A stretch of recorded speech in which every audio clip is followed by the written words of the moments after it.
Saturday Night Futsal, and it's the final game of the Futsal Champions Series. In tonight's second match of the night, we bring the regular season to a close as Midwest United travels to face Mitwest FC.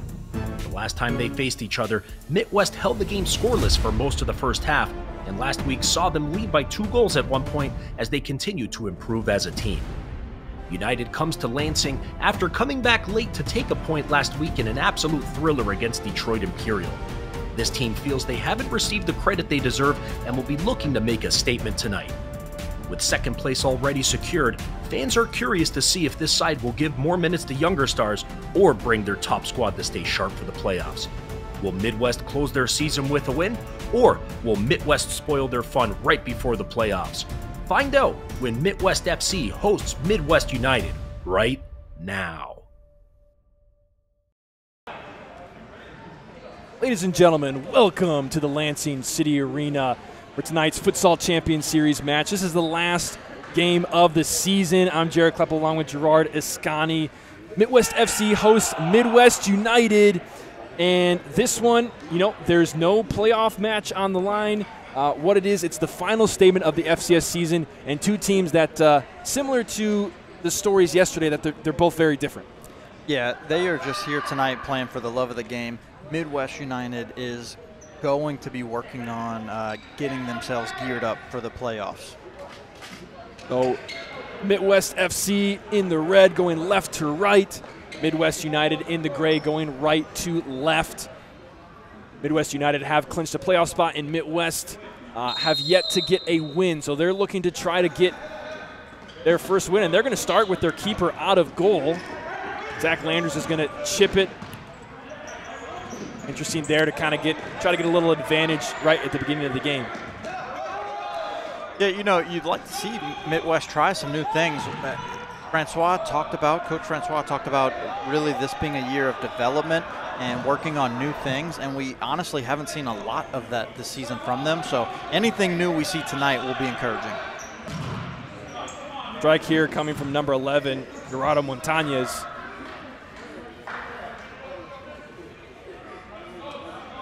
Going to win a corner for Midwest United.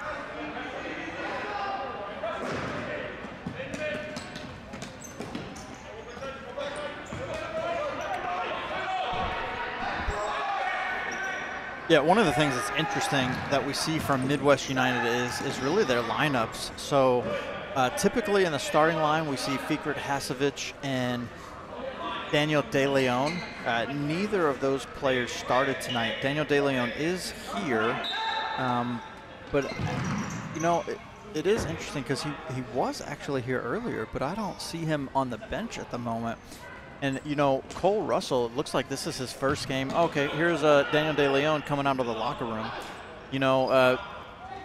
We talk about the difference really from like Grand Rapids Olay to Midwest United and really like their preparation. It's one of the things that no matter who Grand Rapids Olay played with, they were ready to go. And you can see just almost like a laissez-faire approach right now from Midwest United, just coming into this game as we have 2 players from Midwest United just slowly meandering their way to the bench. You can see them there on the backside of the stream. So let's see if that plays out any at all. I still do not expect Midwest to give any real challenge to Midwest United tonight. Midwest United has demonstrated time and time again this season that they are one of the best teams in the league. If you recall, the first game of the season, they played Grand Rapids Olay really strong to a 6-6 tie, really the only blemish on Olay's record. And so if we get an opportunity to see these two teams play again in the playoffs, Grand Rapids Olay and Midwest United, it would be fantastic. And we have a nice little cheeky play there from Pedro Aguillon. He had the little pass to Jorge Saldanas, but he wasn't able to finish it as they had the 1-2 coming back to Pedro for the finish.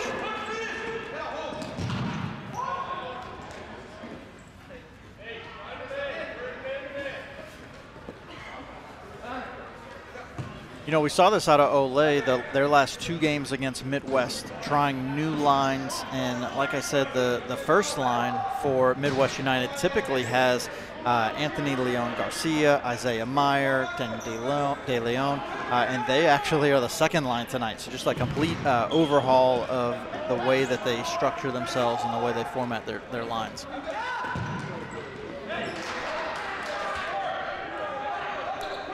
And with Coach Gio Garcia not being here tonight, this is the first time we've seen Cole Russell on the bench. And honestly, he has to be the best player to coach in the FCS. I don't know, you know, Gio Garcia might not want to hear that, but the performance that we saw Cole Russell put on just last week against Detroit Imperial was truly remarkable. The only thing that I can think about of why he's coaching tonight instead of being like a player coach, as Gio would sometimes, is that he's still recovering from that concussion that he received. Another shot by Aiden Hanchett. You know, we don't get to see Andre Rodriguez in goal a lot for Midwest United, but he is there. And you know what, Andre Rodriguez, if you go to any local tournaments, he has put on some displays and some shows at these local tournaments, so it'll be interesting to see if he can translate that success in those tournaments to this FCS match. Ooh, as Aiden Hanchett fires another shot towards goal, but he hits Brian Cruz in the face. Wow, Aiden Hanchett with a save. You know, Alan Lemus was going to try to catch Aiden Hanchett out of goal, pull a little Tommy Sawa on him, but he couldn't, and Hanchett was ready for it, and he was able to get that save.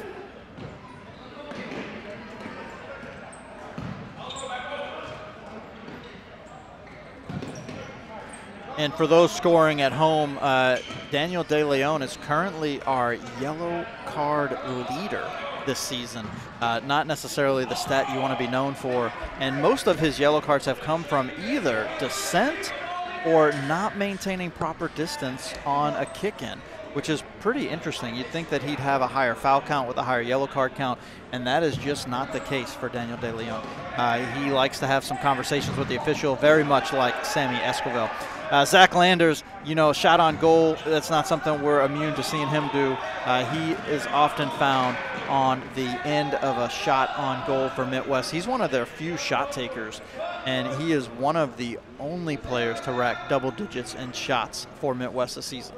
And one of the other ones, Jared, is Aiden Hanchett. Aiden Hanchett, in his first goal against Jenga on the football solid court, he actually led the team in shots. The first time we've seen a goalie in FCS lead the team in shots. Going to be picked up by goalie Andre Rodriguez.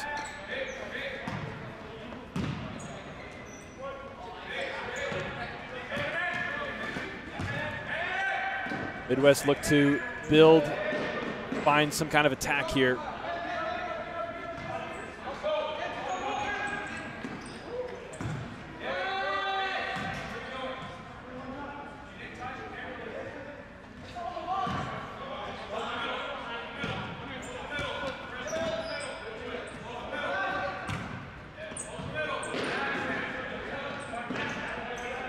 Good pressure from Midwest there.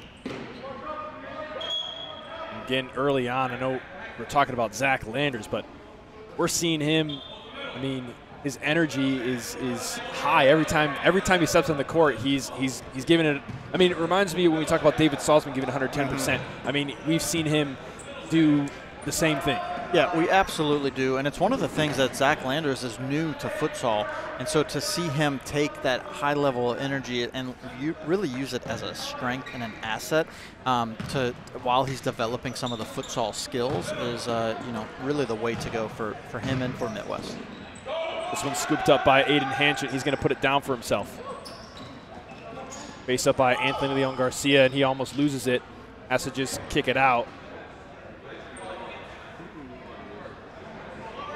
A restart through Andre Rodriguez. And honestly, that is probably the most encouraging thing about Midwest. So in every game this season, they have lost in a pretty significant fashion. And the fact that they still come out, they still put everything that they have into each match, it's really a testament to their character. Corner kick now for Midwest. Now this is the one of the 2 games that we have this year where we have Midwest United playing Mitwest FC. So just for the sake of clarity, we'll refer to Midwest United as United and the team in red as Mitwest. And are they going to find the scoreboard first? No. Wow. Quickly getting back on defense is United. And a very interesting decision to call a timeout right there when your team is just capturing the momentum in the game. So there hasn't been a whole lot of action in this game as far as like one team taking control of the match.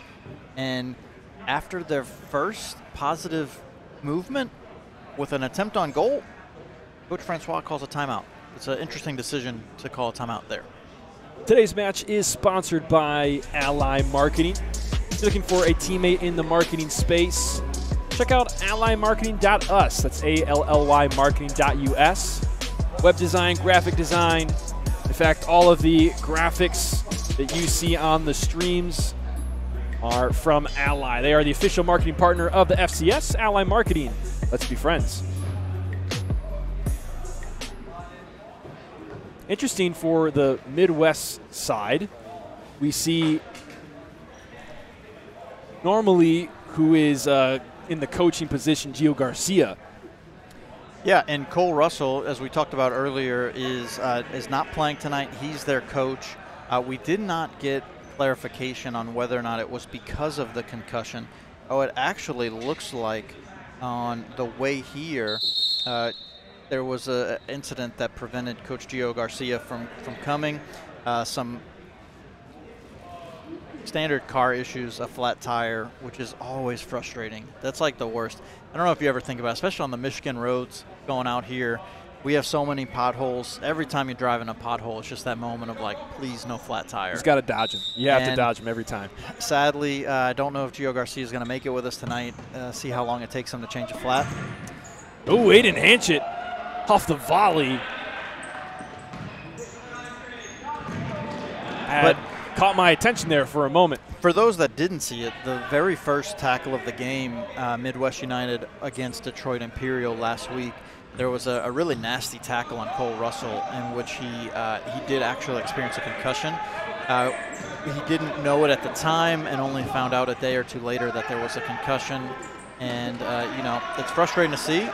He played through it, though, and he played excellent. So hopefully his recovery goes well. Jorge Saldanas trying to find Alan Lemus at the back post. Their connection wasn't far off, and had that connection been made, very close attempt at a goal. Ooh, I saw the referee almost blow his whistle on that one.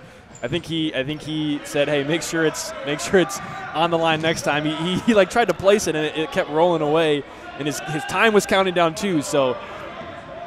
Yeah, it's really one of the tough aspects for the kick-in specifically because you have a round ball on a flat court. Sometimes it's hard to get it to stay in place. Here comes Jai Wenrich. We've seen him a handful of times, not every game for Midwest United. A tall, towering figure out on the futsal court. You know, and Jai actually plays on the same 2007 tournament team with Midwest United that Andre Rodriguez. So that tournament that I mentioned, I got to see some of the standout performance from Andre Rodriguez. Jai was there as well, and he's really a testament to the development that happens at Midwest United. Possession for Midwest now goes to Zach Landers. He's trying to find a way to a shot all alone, not able to do so. A little keeper-to-keeper action here. Now Midwest settle it down. Josh Hahn, Zach Landers, Josh Hahn with it again. Nathan Hahn on the court as well. Here he is. Also with number 6, Marshall Eva, excuse me. The 4-4 Midwest FC. United bring the ball into the attacking half. Ball comes to the near side. Jai Wenrich. with Jorge Saldana's the left-footed strike. Oh, my. Wow. Did we get that one on the close-up? Because that was one of the best strikes I've seen. Wow. Wow. Oh, yeah. Woo! Top left corner off the left boot of Jai Wenrich. Well, this is a term that we use very often in futsal in the FCS. That was a rocket. That was a rocket. You know, I think we didn't use that word in the last broadcast, as crazy as it might be. I mean, maybe we watch it back, we'd be like, oh, we said it like 15 times. But we didn't have that moment. But that one was absolute banger from Jai Wenrich. Really tough for Aiden Hanchett to do anything about it, just the placement and the pace on it. Oh, United in trouble. Pressure from Mitwest. You know, that's something that we have seen positively for Mitwest is particularly early in games, their high press, you know, seems to have some kind of effect. And, you know, you gotta wonder and think that based on how games have gone, it's like it takes the opposing team. You know, we saw this last night and tonight, Midwest United. It seems like it takes some time to kind of settle into the game, and once they do, you know, things tend to go really south for Midwest. But they have been able to get some opportunities, you know, in the attacking half by putting on high pressure. That's going to be what United face tonight. Yeah, really what leaves Midwest exposed is that their high press, they do a good job early in the games, but because they can't maintain possession and then all they do is play defense the entire game, all of their players get entirely exhausted and they can't maintain that structure, that discipline. Here's Jai Wenrich again. His ball across the face of goal. Doesn't make it where he wants it to be. In the counterattack through Marshall Eva. And that was some nice ball work we saw from Marshall Eva, and it's no surprise. He's actually a former Lansing City Academy graduate. New players for Mitwest FC spending time in the Lansing City Academy. Mentioned Marshall Eva. We've talked about Storm Powers before. You see him rostered tonight as number 9. There he is on the defense there. And then Aiden Hanchett as well. He spent some time on the men's team, at least on the practice squad. And he makes the save here.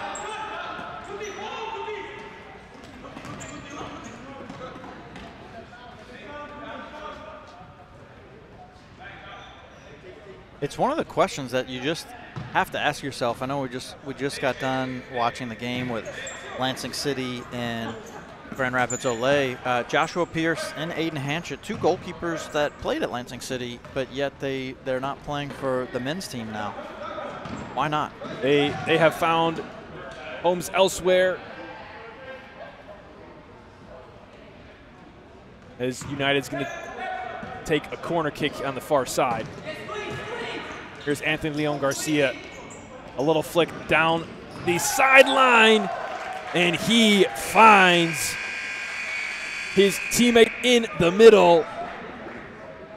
What number is that? That's Gerardo Montanez. Gerardo Montanez. I always say Montañez. You do say Montañez. That's why I'm a little surprised when we had a conversation about his impact this season. Gerardo's, you know, a really standout performer for Midwest United. He's somebody that sometimes goes under the radar, but it's not a surprise to me when I see him pick up 2-3 goals in a game. He's a player that has also, similar to Jai Wenrich, we haven't seen him in every game. We've seen him absent in several, but United with an easy one at the back post. Anthony Leon Garcia. We've seen him all year for Midwest United, and he puts away goal number 3. And no surprises here. Midwest United has all season been one of the best teams. Their passing, the way that they work together offensively is really fun to watch. And it's one of the things we talk a lot about what Grand Rapids Olay did. A lot of these players have time playing in those systems, playing against those teams. So it's not surprising at all to see what we're witnessing right here. I would expect more of the same all night long. Midwest United going to have a kick in on the far side. A game like this, Gerard, it's interesting to think about. Okay, what are these two teams trying to glean from this experience? Right, we know both of them, their playoff fates are settled, and you know what is each team trying to work on and accomplish through today's game. You know, even though it is the last regular season game, it more or less feels a little bit more like a friendly, especially compared to the game that we just watched. So, you know, but there has to be value for these teams coming out here and playing. What do you think, you know, what are these teams trying to get from the last game of the season tonight, even though, you know, as far as the league goes, everything's been settled? Yeah, Midwest United, they just want to make sure that they're in top form coming into their match next week when they play Jenga. Or not next week, 2 weeks from now, when they play Jenga. The last time they played Jenga, they looked really solid as well. So, you know, how do they maintain this high level of play? And so tonight, so that they don't fall into any bad habits or develop any inconsistency on the offensive end, we will see them put pressure constantly and use the formation. So like even right now, it's not just about scoring goals. It's actually about working together as a team, working on your plays, and looking for opportunities to be creative, as if it's not even who they're playing as Midwest. Imagine, like, we're going to do the right things and not just put the ball into the back of the net every chance we get. That is the perspective of Midwest United, possibly coming into this one. It seems like a very plausible answer to what is going on in their minds. And it's really similar to what Grand Rapids Olay did last night against Mitwest United. For the first half, they really worked on all of their set pieces, worked on their structure offensively, and then in the second half, they just really let everybody go. And they said, you know what, just go score. And so I would anticipate something like that happening as well tonight. We're working on a lot of those structure and those plays to make sure that they're ready to go. And then once it kind of starts to get a little bit out of hand, then just let the players play. It's Midwest FC here with a couple of attacking shots, both being blocked right where they were shot from. So Gerard, from the other side, from Midwest FC, they come in with a very rough track record, no wins and 9 losses, and a huge margin of loss average that's well over 10 goals. You know, what are they trying to glean from their experience tonight in the final game of their season? You know, one of the things that we saw last night was they scored 2 goals, and both of the times that they scored, it was just pure elation and joy. And so I think that what they're aiming for tonight is just moments where they play at the level that every other team is capable of in the FCS. And so we know and they know that they're not going to be able to maintain that level of play for the entire 40 minutes tonight. But to get those moments where they can show that they're able to keep pace with Midwest United, that will be something to be proud of. Oh, is that Daniel DeLeon, or did it get touched right before it went to the net? That was a... Yeah, it looked like Aiden Hanchett did get... Yep, Isaiah Meyer was able to get the touch. Oh, he did. Yep, from Daniel DeLeon. Well, you know, that's not surprising because Daniel DeLeon is all over the assists this season. That's his 10th assist on the year. And for those keeping score at home, Davide Apoche with 11 is our league leader. So it would not be surprising at all to see Daniel DeLeon walk away with the assist title this season. He's only got two more to do. He's at 9 now, is that correct? He's at 10 now. He's at 10 now, so he's only 2 would give him the outright lead. Yeah, if he gets one more, he ties. With 1 more assist, he will tie, and 2 more, he will take the lead. So interesting storyline. We didn't get a lot of chance to talk about it because they had so much going on last game, but Davide Apoche clinched the leader for most goals plus assists on the season per game average. because Jeremy Kleppel needed to score 4 points combined between goals and assists, and he did not in the last game. He did pick up an assist, but he didn't score or get the 4. So Davide DePoce in our first season with stats will be our points per game leader, and that's combined goals plus assists per game. Meanwhile, on the floor, United advancing up. Jorge Saldana's with it, working on the sideline with Pedro Aguillon. And Saldana throws his head back after missing that one, which is he would have found Nylon.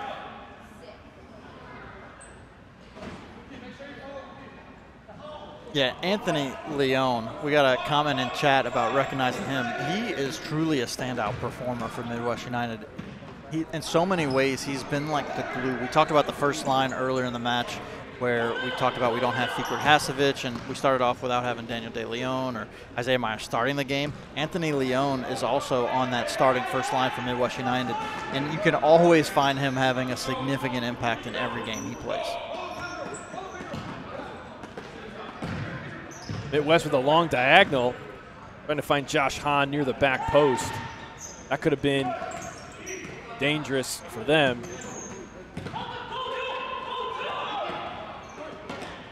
You know, again, we go back to that when that timeout was called. Really interesting decision to call that timeout at a moment when your team has some momentum being generated from their best opportunity all match. And then since that timeout, it's now been a large swing all the way in Midwest United's favor.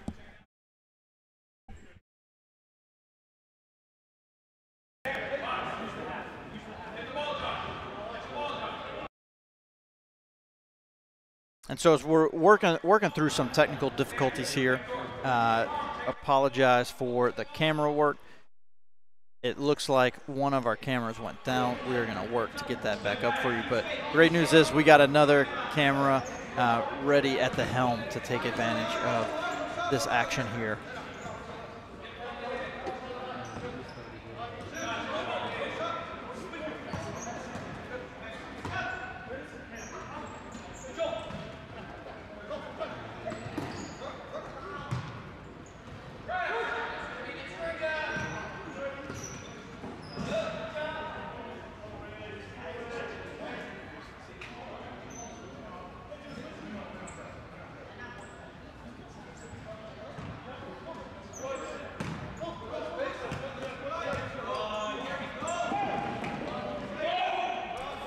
Aiden Hanchett with the reflexive save there, understanding when to come out. And, you know, he is not afraid to put the ball down and take a roll. He goes with it. Pedro Aguillon with a great defensive play to shut down that attack.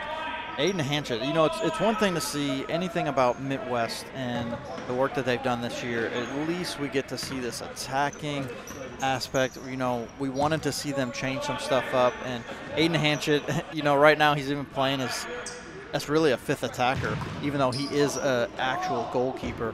And so it's one of those interesting moments to think about, like, how are they taking advantage of this opportunity to continue to develop players, develop the system. And so Aiden Hanchett really, he has the ability to change the game from the goalkeeper position. Andre Rodriguez with a fantastic save. You know, he's like a brick wall back there. Ooh, nice slide tackle. And Aiden Hanchett with the save almost sneaked between his legs, but he was able to get his body down fast enough to get there. Jorge Saldana wanted to touch, and he got it. On the slide there from Mitwest was Salman Al-Mutawa on the previous play. You know, we see it from Salman, see it from Zach Lander, see it from Aiden Hanchett. You see it from just about everybody in Midwest. It's one of the things that they do well is give maximum effort. Yeah, I mean, the results this season have not been for a lack of effort or energy put together. For sure, as Jorge Saldana is going to get bumped to the floor by Salman Al-Mutawa. He'll take the time to casually tie his shoe as he gets up. And he trots over to the bench. Anthony Leon coming on. He joins Alan Lemus, Daniel De Leon, and Isaiah Meyer. I like this lineup for United right here. Yeah, this is their traditional starting lineup. The only difference is Alan Lemus and Fikret Hasevic. So Fikret Hasevic would be the fourth member of this line typically. Great kick save there from Aiden Hanchett. United give it away. Jordan Powers goes back to Hanchett. Hanchett trying to find him again, but it's off the mark.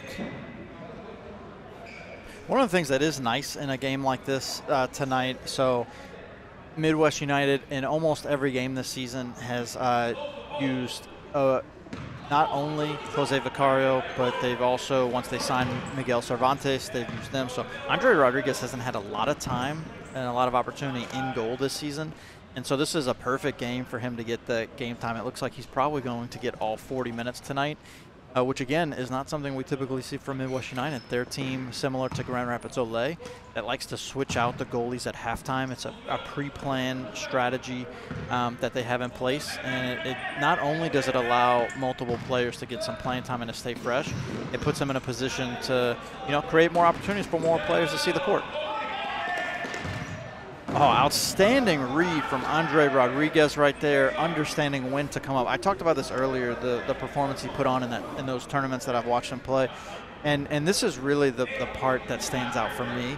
He has a really, really quick first step to come out of the penalty area to attack the ball and to stop attacks.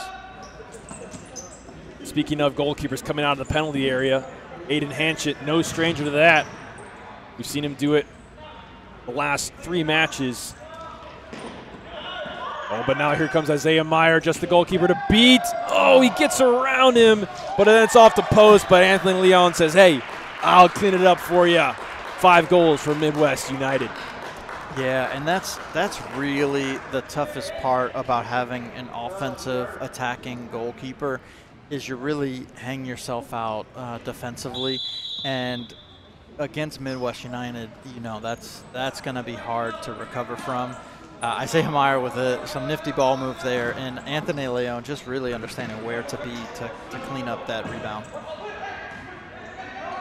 Midwest looking to put on their own attack. Ball comes to Marshall Eva. First time we've seen him all year. Lays it off for Aiden Hanchett, and he gets up from that one hobbling a little bit. Looked like he hit it cleanly. He goes down. We're going to see Postuma come in. That was the foot he kicked with, right? It wasn't the stepping one. Because he hit that with his right foot. I don't know if maybe it was a step before, but we didn't catch it on the replay, and I didn't quite see it. But I do feel like he hurt that when Isaiah Meyer tried to go around him. That's because I saw him wincing then. And I think he tried to play through it, but he's realizing that he can't. So he probably had a quick adrenaline rush and was able to initially get up and go through it. But I think that the injury happened on that play. He is still staying down.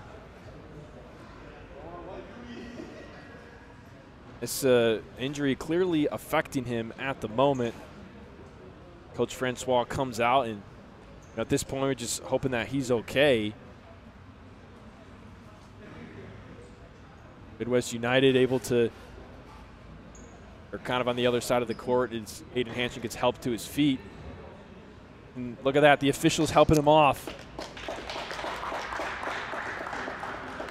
I can say I think that might be the first time I've ever seen an official help a player off the court. So shout out to our referee for showing some great sportsmanship, helping Aiden off the court. Wow, he is walking very gingerly on that. Hope that he's okay. We're going to see the keeper in orange come on for the team in red. Josh Postuma coming on for Mitwest. Well, Josh Postuma is actually our save leader in FCS. And it's not just that he's a great shot stopper, because he does do an excellent job stopping shots.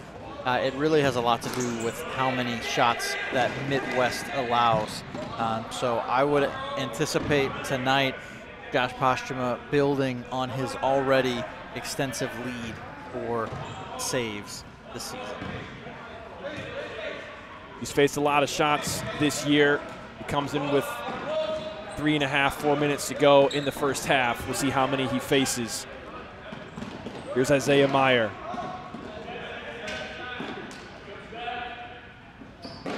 High press from Zach Landers. Now his teammates follow suit. Daniel De Leon, ooh, nearly a great combination there with Alan Lemus and Anthony Leon. That would have got Anthony Leon in on goal, 1v keeper. As Pashima comes all the way up the court to take this one, Mitwest is going to attack with 5 in this play. His pass barely stays in, and Anthony Leon is going to get called for protecting his face. And I think he's okay with that one.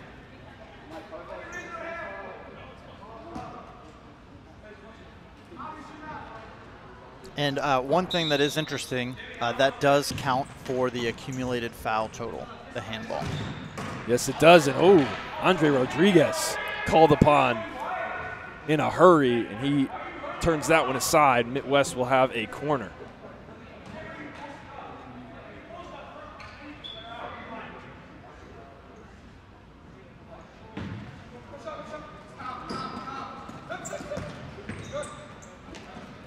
Pashima caught out of net. He's hurrying to get back.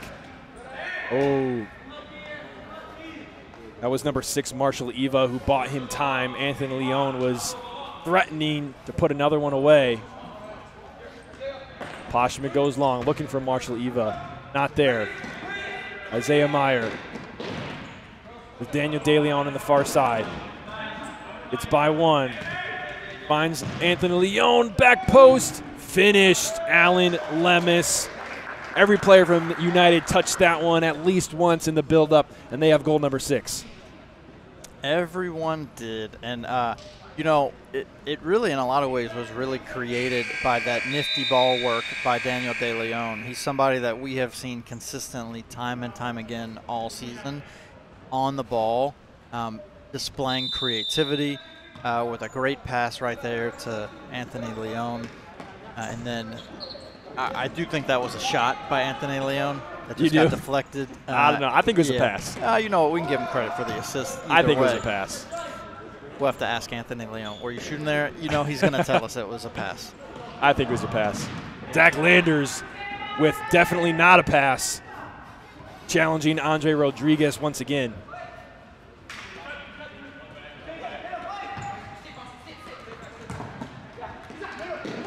Jorge Saldana's in the corner, left-footed strike from Gerardo Montañez. Montañez. I guess I thought it was Montañez, and now I got to get out of the habit. It might be Montañez, honestly. Well, I'll say that, and you said the other. One of us will be right. Well, you know, speaking of being right, I think the player on the ball right now is number 14. We have on our score sheet Pedro Aguillon, which it's not. We have Ishmael Gutierrez as number 4. And Pedro Aguillon is number 4. So I think that on the ball, number 14 is Ishmael Gutierrez. And maybe if somebody in the chat wants to let us know if we're wrong on that suspicion that it's Ishmael Gutierrez, please let us know. Jorge Saldana's wishes that he got that one back, didn't quite do with it what he wanted to. Here's Jai Wenrich.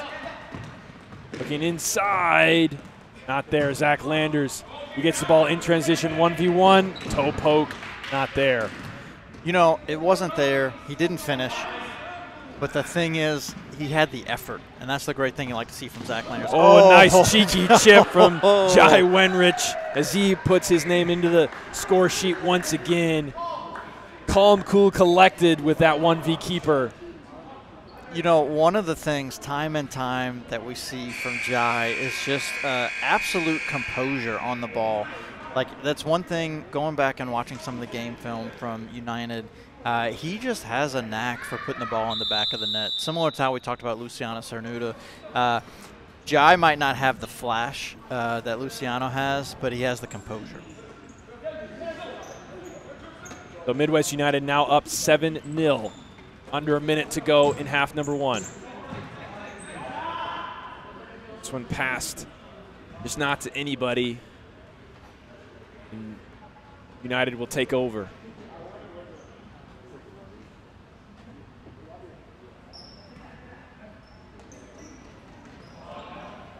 And it looks like, Gerard, your suspicion was correct. Number 14 is Ismael Gutierrez. I do not believe we have seen a number 4 on the court Pedro tonight. Aguillon He is? number 4. Okay, Yeah, so we he's switched those number 4. up. Switch those up. Shout out to Jose Vicario for confirming that in the chat. Oh, Mitwest FC.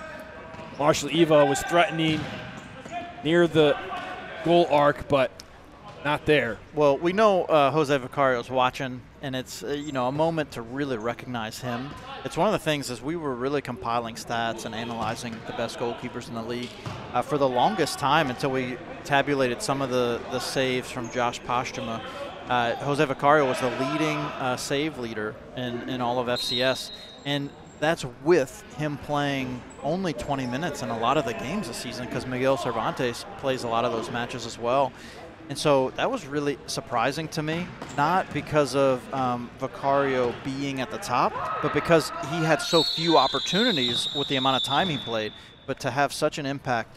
So shout out to him and the work that he's done to be able to put in that high level of play and that high level of stats with saves with a lower level of shots.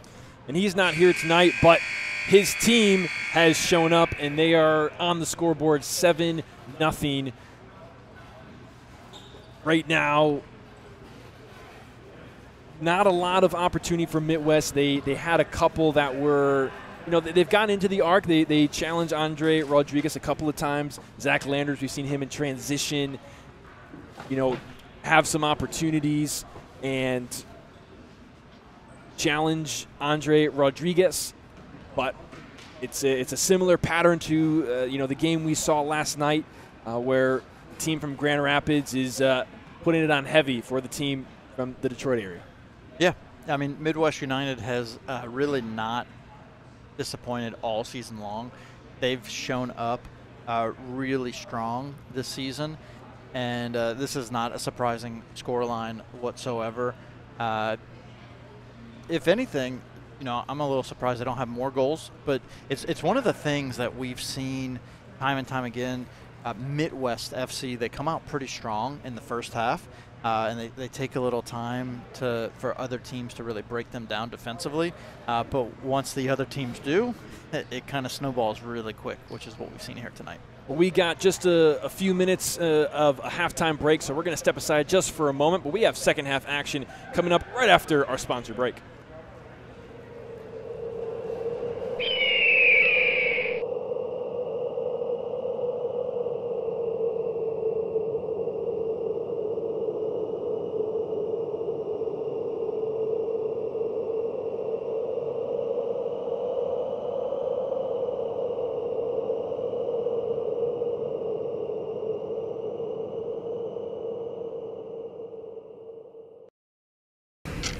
Committing a crime so you can try to escape from prison. Bad idea. Go into the pod escape room to play an escape game with your friends. Great idea. Test your skill as an astronaut in outer space. Find Santa in Save Christmas. Or take a vacation to an abandoned island. Just don't get stuck there. The Pod Escape Room. Learn more at thepodlansing.com.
Ladies and gentlemen, welcome back to Lansing City Arena.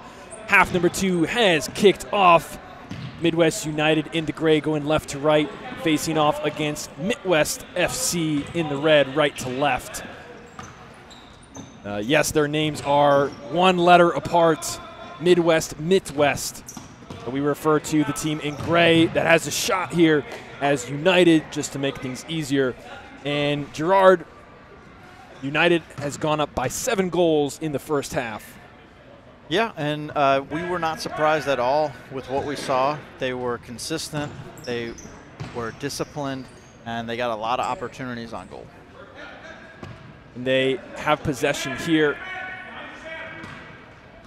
Daniel De Leon, almost getting through that one. Isaiah Meyer picks it up, but Postuma is there to end that attack.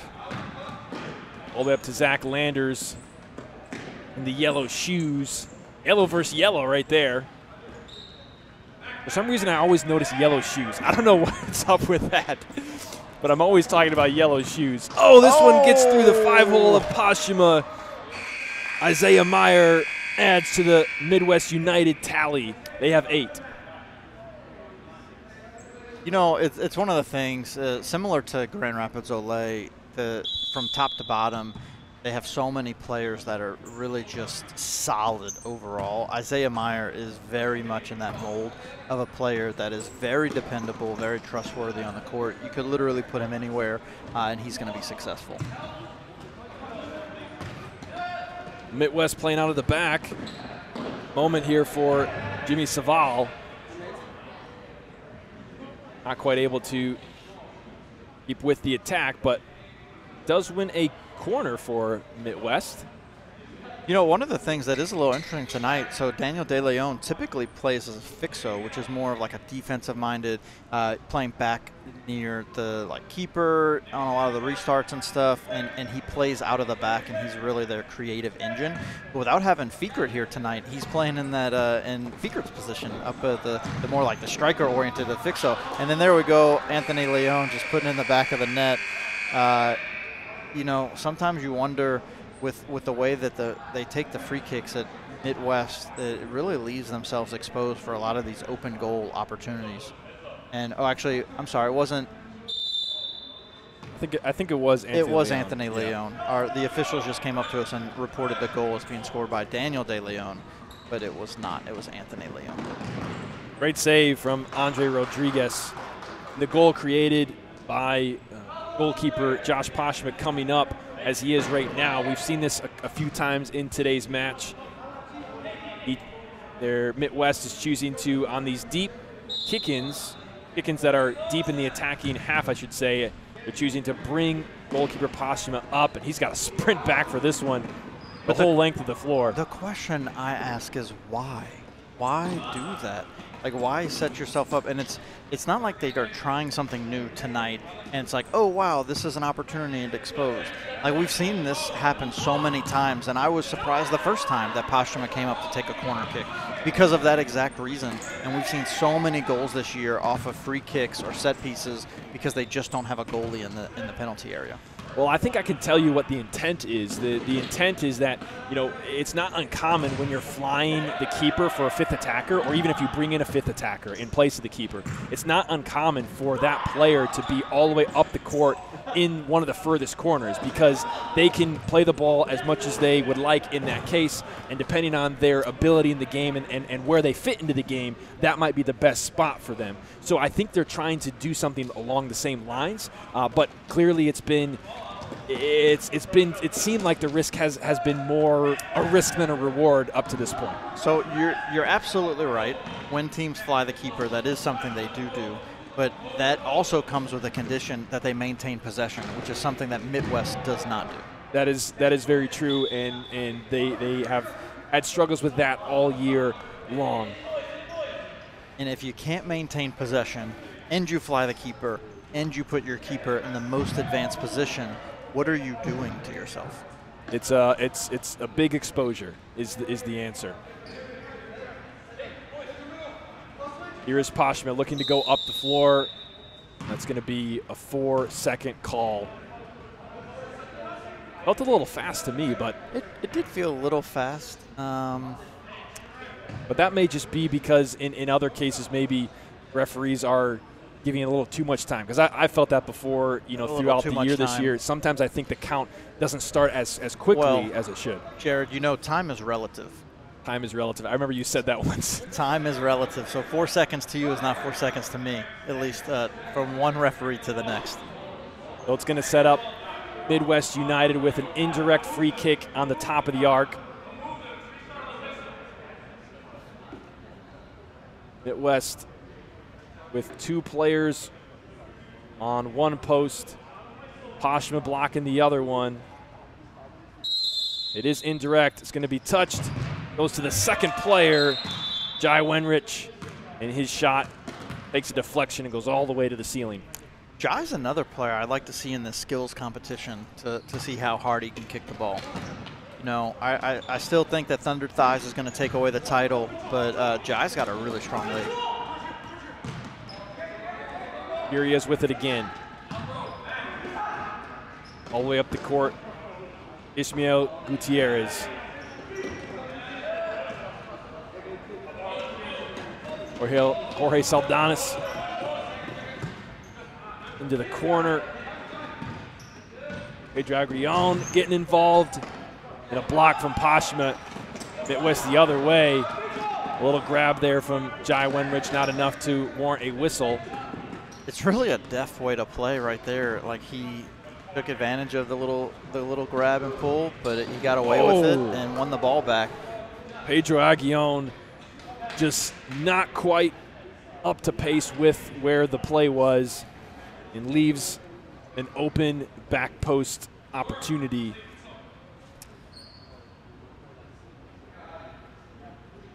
It's always one of the interesting aspects as a player of really trying to understand what will the officials let you get away with, because if they're going to let you get away with a little shoulder tug, shirt pull, it would be silly not to do it if they're going to not call it. And so sometimes you need to wait for the official to determine what is or what isn't a foul, because the same way that time is relative, so often so is the judgment of fouls.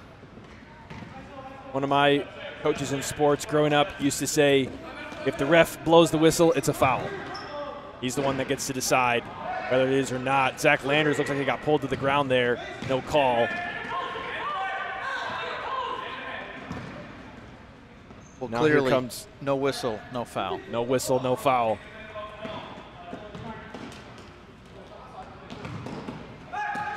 Just under 16 minutes left in this game and in the regular season of the Futsal Champions Series.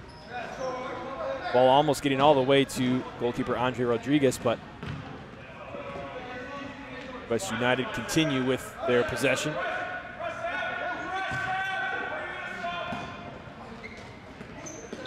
Midwest FC in the high pressure, they commit the foul. First one of the half for either side. It's interesting that was called a foul. Of the 3 different plays we've just seen, that a foul was passed on for them to call that one. Ball down the line, Pedro Aguillon. Again, a little bit behind it. Poshma will restart play. He goes long again. Oh, Aiden Hanchett back on the floor. He's got a nice tape job on that right foot. Left-footed strike. Forcing to save him, Andre Rodriguez. Some fancy footwork, too, from a goalie, I mean, I know I couldn't pull off what he just did. He's still wincing in pain and still favoring that right ankle.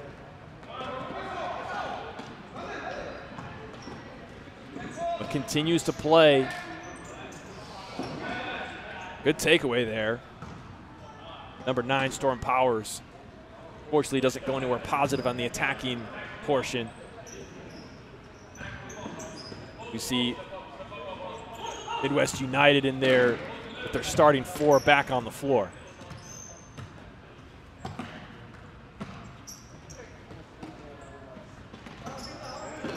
Oh, Alan Lemus loses it there. Zach Landers goes across court to Storm Powers. Back to Landers. Looking for Powers in the middle. Going to be a foul. I missed that one. Did you see it? Yeah, it looks like there was just a little grab of Andre Rodriguez. It looked like one official was actually passing on calling it. You know, you do get to these moments in these games like this where, you know, you do want to make sure that things don't get out of hand. And that, yeah, it looks like just right when Andre Rodriguez tried to pull away, he got a little pull in the back. And there we go, Anthony Leon and Daniel De Leon hooking up for a goal. Number 10 for Midwest United. And just a sweet pass by Anthony Leon to, instead of taking that shot, you know, we talked about that a lot in the last game, Grand Rapids Olay taking that extra pass, and we've seen that a couple of times here tonight. Just taking that extra pass instead of taking a difficult shot, Anthony Leon dumps it off to Daniel De Leon to put it into the back of the net with a nice easy tap-in. Backlander's trying to get out of his own zone, and he's going to get whistled once again. Yeah, and all these fouls right here just really to make sure that this game does not get out of hand. There was some physicality that I think that we probably should have seen fouls, and I think maybe the officials recognized that they should have called them, but they didn't, so they're going to make sure to call these so it doesn't get out of hand. Third foul of the half against Midwest. United with 0 in this half. Coach Francois doesn't think it's a foul either, making his opinion known to the officials. Now Postuma scoops it up, tries to go quick.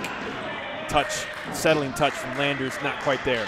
You know, we have talked about this quite a lot this season at different points, and I think Coach Francois has a point, and ultimately they should have called those earlier fouls where there's a lot more physical contact. Oh, great save. Postuma getting his right palm down just enough as Aiden Hanchett was probably the best opportunity for Midwest FC so far. And up comes Postuma. He's going to quickly retreat back to goal. Landers will strike from far out, handled by Rodriguez. Andre Rodriguez is loving this tonight. He wants them to get shots on goal because he loves to stop those shots. So he wants to see Midwest take all of these opportunities so he can show just really what he has and the quality he has in goal. Postuma comes up as a fifth attacker. His pass is off the mark. He gets back quickly, and United come in. That was in the back of the net.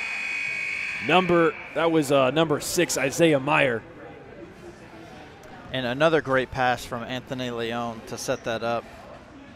For a second, it was like a Anthony Leon, he almost reacted like it hit the post, but it hit the inside post. It is tough sometimes the way it comes back off the goal so fast. You can see Anthony Leon's like, I know it's a goal, but nobody called it, nobody whistled anything, and so he was kind of waiting. But you know, like we talked about earlier, Isaiah Meyer, trustworthy, dependable on the ball. He easily puts that into the back of the net. That takes their tally up to 11 on the match. Now Ismael Gutierrez lays it off for Gerardo Montañez. Faced up by Aiden Hanchett. In comes Nathan Hahn to break that play up.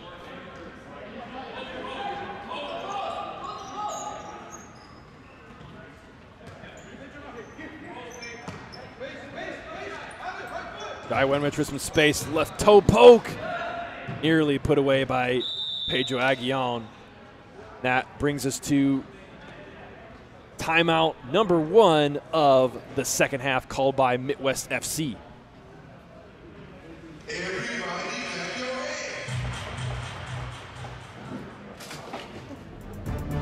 Don't forget, you can follow the Futsal Champions Series on Facebook and Instagram, as well as the teams of the league.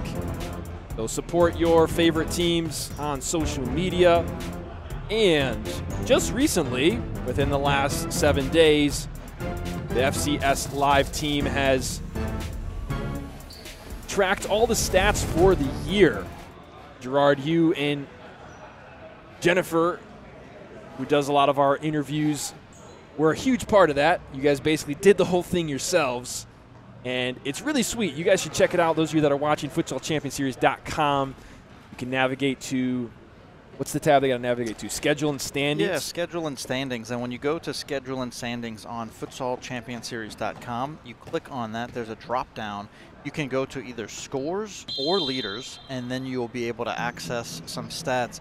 And there's also another way. If you go by teams, you pull up any individual team, you can actually navigate to their roster or to the stats.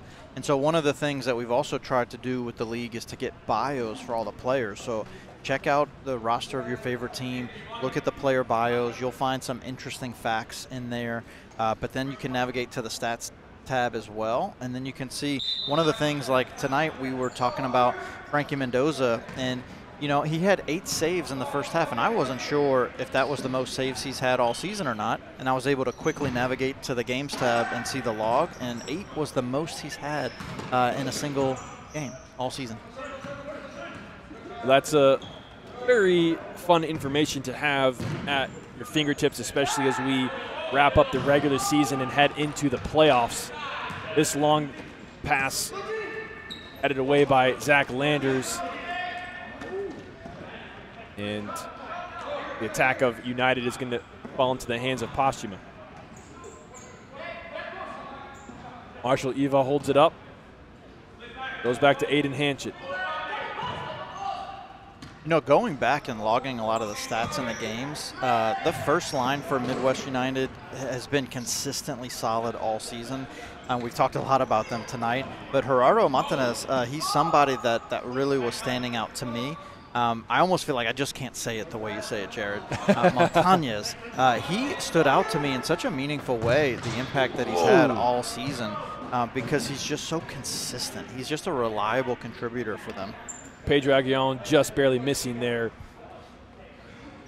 The near post. He's had a couple opportunities.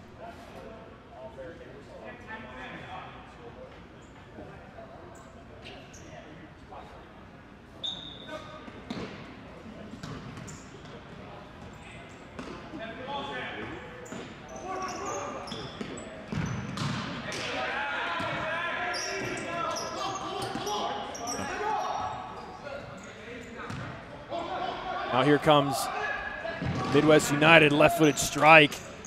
That one saved by Postuma. He holds his hand after that one. It was a very hard strike. Now it's a 3v1. Zach Landers is stranded. He gets help from Salman Amutawa. Postuma spreading out, making it tough, and Aguillon not able to make it happen there.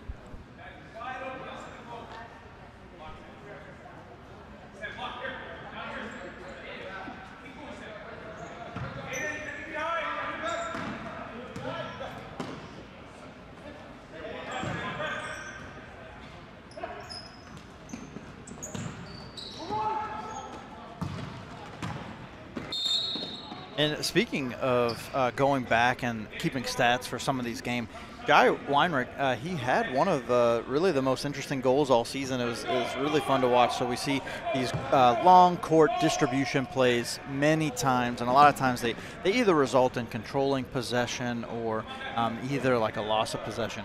But he had one distribution from Jose Vicario that he was able to head the ball into the net. It was really fantastic. And, you know, once again, Jai Wanrick putting it back of the net again tonight. You know, he is no stranger to finding the back of the net.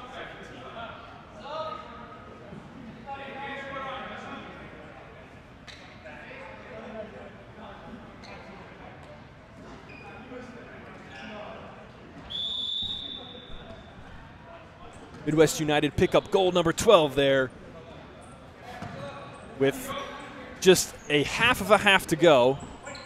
Can I call it a quarter? There's no quarters in futsal, but technically it's a quarter of a game. Quarter of a game. Quarter of a game left. I always say a half of a half, and I feel like saying a quarter of the game left maybe is a little easier, but regardless, I could just say 10 minutes to go in the game, and that would be simple and easy, as here's Daniel De Leon looking for Anthony Leon. Well, once again, time is relative. Time is relative. And so is that answer to that question, because from a mathematical perspective, all of those answers are right and accurate. It's just a matter of how you want to say it. So, Jared, you have the freedom to say it how you want to. I can say it however I desire. Here's Isaiah Meyer with Anthony Leone.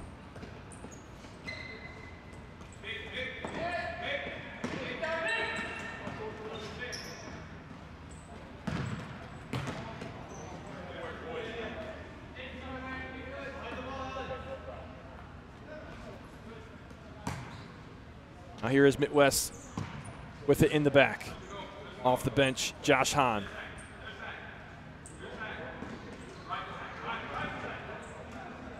Go all the way back to Pashima. Oh, his ball all the way up the court to Josh Hahn was almost there.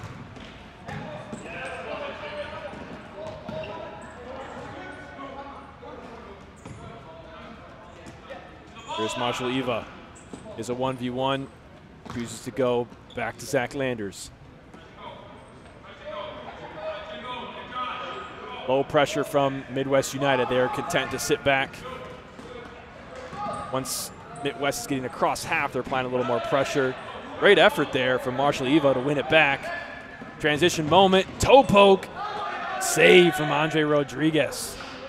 You know, there's been a few moments for Marshall Eva where he's demonstrated some really great ball skills. It's a little interesting we haven't seen more from him tonight. Here he is again, faking the shot first. He's going to go all the way back to Postuma. Midwest reset. Always got to go back to Pashima, and he didn't want to give a second touch, but instead he lets it go into the back of the net. It's going to go down as an own goal for Jimmy Saval, number 11. I'm not sure if Pashima could have got to that ball. I mean, it went right under his foot. He was kind of like, I think he was caught in that, like, well, I can't touch it again. I think he used the wrong foot. Maybe he just was on the wrong foot. Yeah, because he tried to kick it with his right foot and it went like by his left, or it might have even megged him. Yeah, but that's a tough situation as a keeper. I mean, you're not expecting it to come back to you, so you're you know, all of a sudden it comes back, and you know, I mean, we haven't seen Jimmy Saval in any. I don't think we've seen him in any other matches this year. He was in. I think he was here last night. Was he here last night? I don't remember that name. Yeah, it kind of goes into what we talked about the other night when I didn't remember Storm Powers playing. Okay. You know, it's kind of that same thing. Anthony Leone. He's not done yet. He puts on another one for Midwest United. 14 for their team now with 7:42. Yeah, and you know, we were talking about Marshall even, why haven't we seen more out of him? And that's part of the reason, most likely, as well, is there's just no ability for Midwest to even control possession. So even if they do have some individual players with some skill, they just can't piece it together long enough to allow anything positive to happen. Which is another demonstration right here. They hold possession for about 10 seconds in the backcourt, but then they just give it away. Here come Midwest United in the attacking half. A turn from Leone, Anthony Leone, sliding Pashima back to Isaiah Meyer, takes a deflection out for a United corner. Quickly back, the other side, Alan Lemus switching it, and the rotation begins again. Daniel De Leon, left foot strike, saved by Pashima. This one taken by Josh Hahn.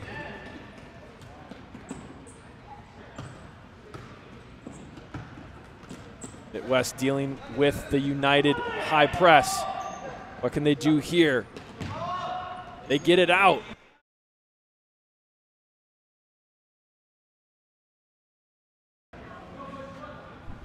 You know, one of the things that is great to see is, even though there was some frustration and some conversation about the foul calls and when they were called, and Francois was even upset enough to call a timeout to kind of like regain some composure there, it actually had the intended effect. So the game's kind of physicality was getting a little bit out of hand, as Midwest United continue to pour goals in. But ever since that timeout and that last foul call, I think it was about 7 minutes ago, we haven't seen any more, and it's been a lot less physicality and a lot cleaner play.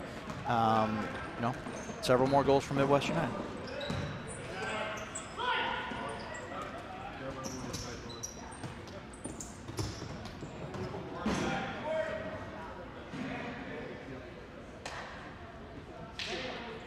And that always is one of the toughest parts as an official, is you don't want to interject into the game. You want to really let the players play, but you also want to make sure that the players stay safe and that nobody gets hurt and nobody loses composure. You definitely don't want to fight to break out. And so those are always some of the things that you just got to be mindful of as an official. Just under 6 minutes to go in this one. Mitwest on the counter, not quite on the same page. Jimmy Saval and Aiden Hanchett.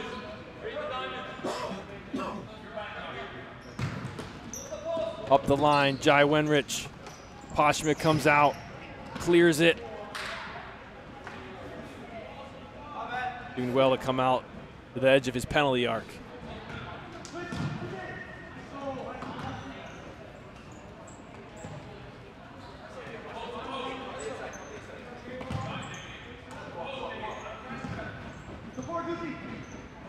Jorge Saldanas with the turn. Tries to get one across the face of goal, and his effort, continuous effort, pays off. Goal number 15 for Midwest United.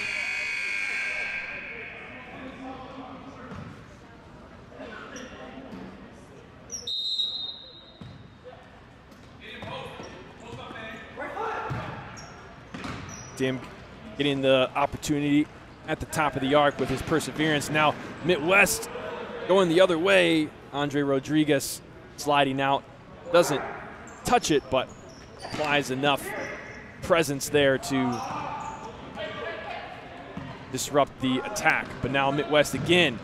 Ooh, off the post, left foot strike. Marshall Eva, he came close.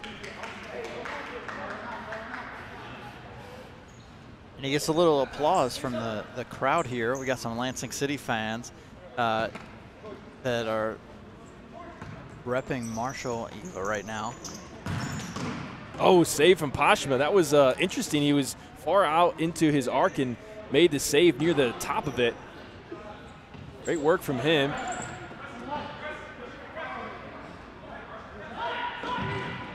Oh, left foot strike, Jai Wenrich. Not there. That is one thing that's encouraging to see out of Midwest. You know, it's great to see players develop, and we haven't had a chance to see Marshall play all season. And, you know, I'd want to ask Marshall, Coach Francois, why not? Why haven't we seen him? You know, he's demonstrated some skill. Look at that pass right there, long diagonal to Aiden Hanchett. Aiden doesn't maintain possession, was not able to trap that with the sole of his foot, and it goes right out for a kick-in. Oh, Jorge Saldanas, didn't keep it in. For a moment thought it was a cheeky little play. Now, Hanchett looks for a long one across the court, not quite there.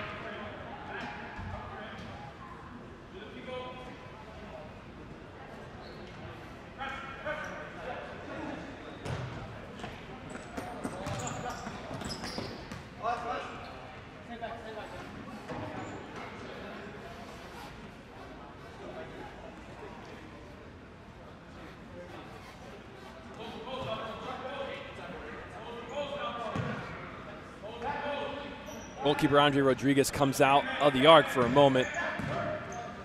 One touch from Saldanas, not quite on for Ismael Gutierrez.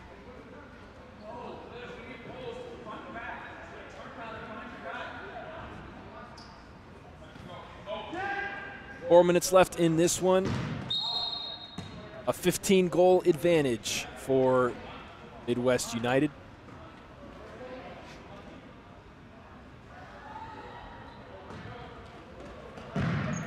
Whoa! Thought for a second that one found its way into the back of the net for Rado Montañez.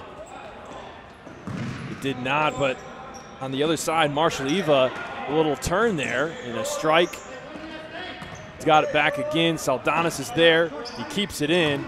Tries to go between the legs. Eva's not going to let it happen. Still fighting for possession. And no whistle, and they keep that one clean. Situation like that, 9 times, well, almost always there's a whistle blown at the end of that somehow, and they were able to keep it clean enough to not have the officials get involved. Yeah, I really feel like that was controlled aggression. So they were both being really physical there, but they both maintained control of their bodies. And so even though there was a lot of physicality and a lot of contact, there was no real advantage or disadvantage either way. So I think that's a good no call. Ball gets shot and gets lodged in between the safety net and the fence, so new ball gets put into play. Mitwest from their own half finds Hanchett. Is back to goal. He's trying to juggle the ball over. I don't know if he's going over his head or to a teammate, but he loses it. Instead, United come the other way. Saldanis' attempt is stopped by number 9, Storm Powers.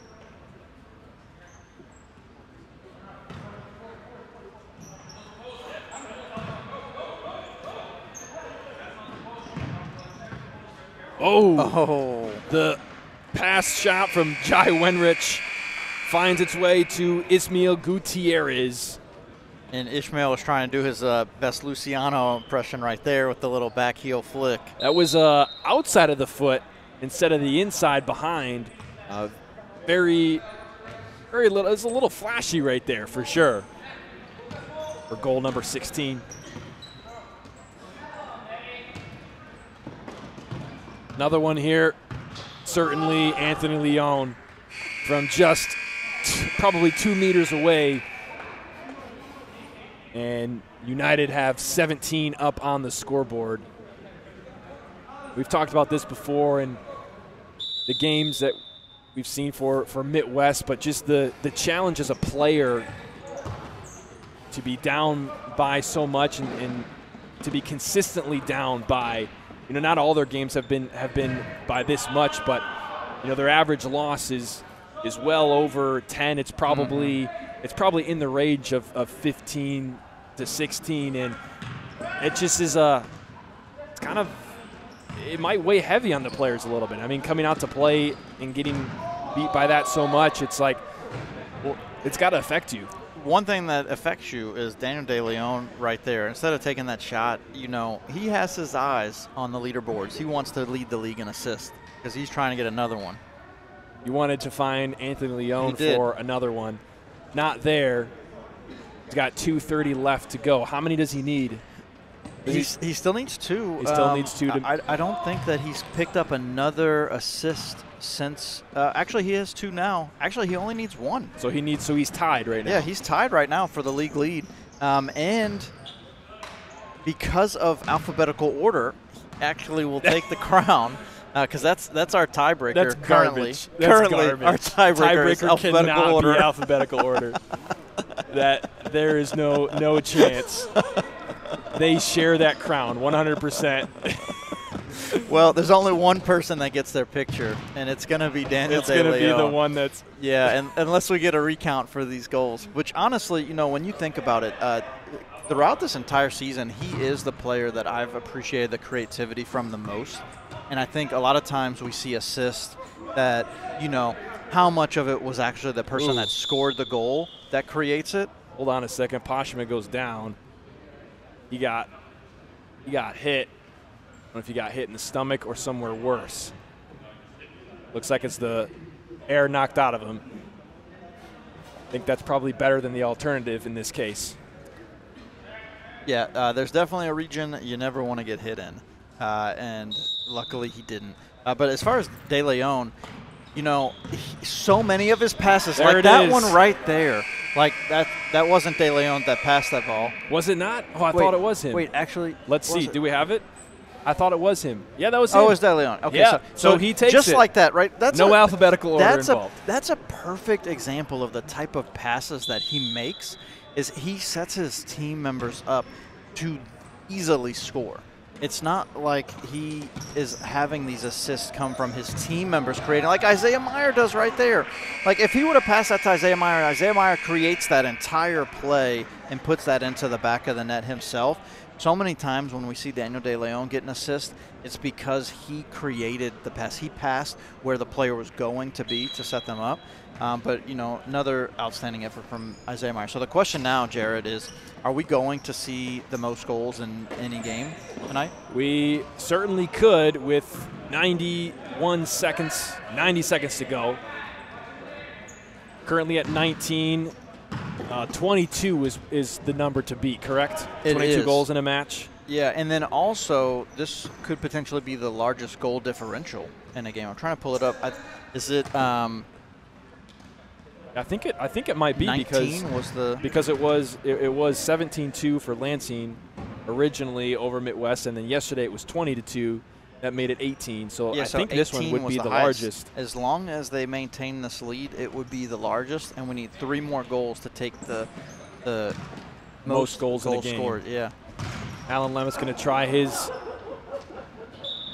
luck at it. Nice kick save from Aiden Hanchett, who has since gone back in net more or less as 5th attacker.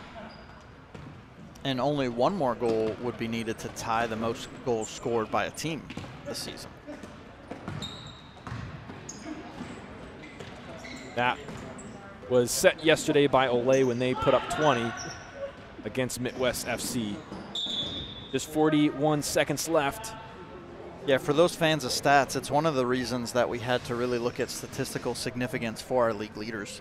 Because if we set the threshold too low and some team members played only against Mitwest, it would really throw some of those averages out of whack. So we took into account the level of competition, level of games played as well, to make sure that our statistics truly represented the best players in the league and the performance throughout the entire season, and not just a subset of 1 or 2 games, especially against differing levels of competition. Anthony Leon Garcia forces a save from Aiden Hanchett. He's going to try to punt his way into the scorebook. Doesn't happen. 20 seconds left. Isaiah Meyer not letting off the gas. They're going to get a corner with 16 seconds to go.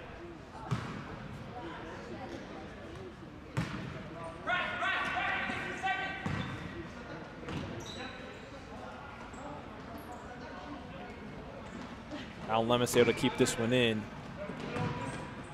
Now De Leon with 4 seconds, 3 seconds, 2 seconds. A strike from Anthony Leon. Not going to have it. And that's going to be the end of the game and the end of the regular season for the Futsal Champions Series. A bit anticlimactic, but an end nonetheless. Midwest United on top by a whopping 19-0. Gerard, this one was pretty much over before it started. It was, you know, and it's one of the things we talk about stats. The games against Midwest are really the game that a lot of team members have racked up a lot of stats.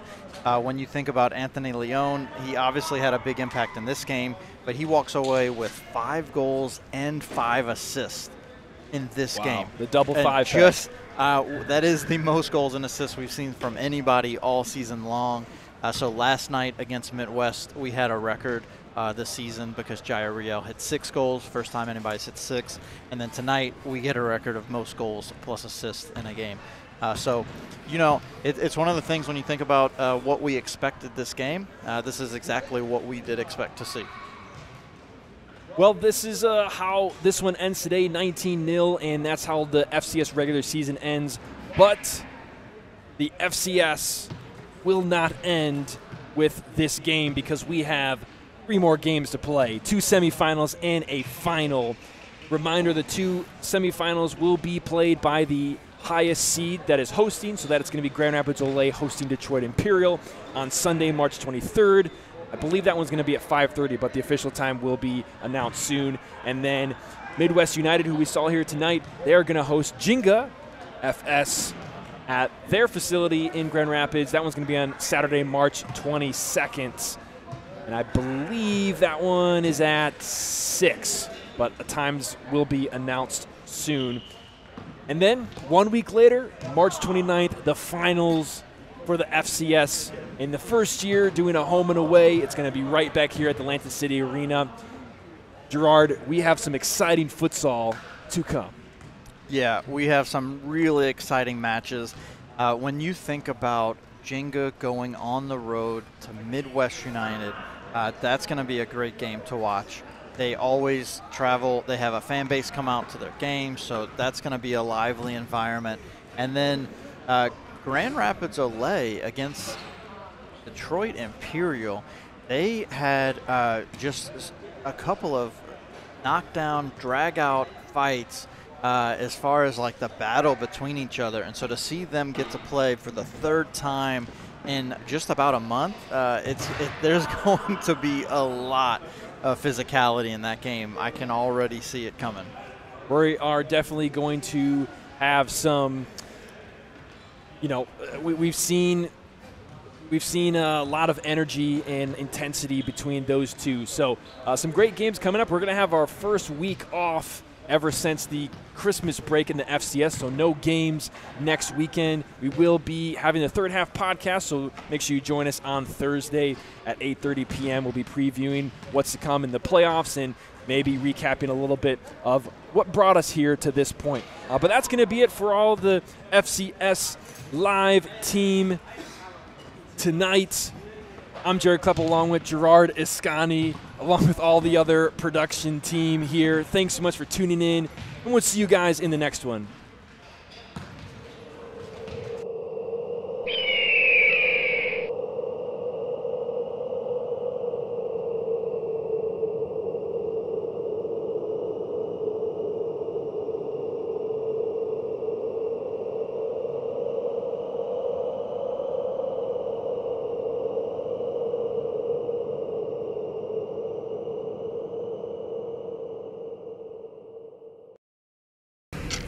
Committing a crime so you can try to escape from prison. Bad idea. Going to the pod escape room to play an escape game with your friends. Great idea. Test your skill as an astronaut in outer space. Find Santa in Save Christmas. Or take a vacation to an abandoned island. Just don't get stuck there. The Pod Escape Room. Learn more at thepodlansing.com.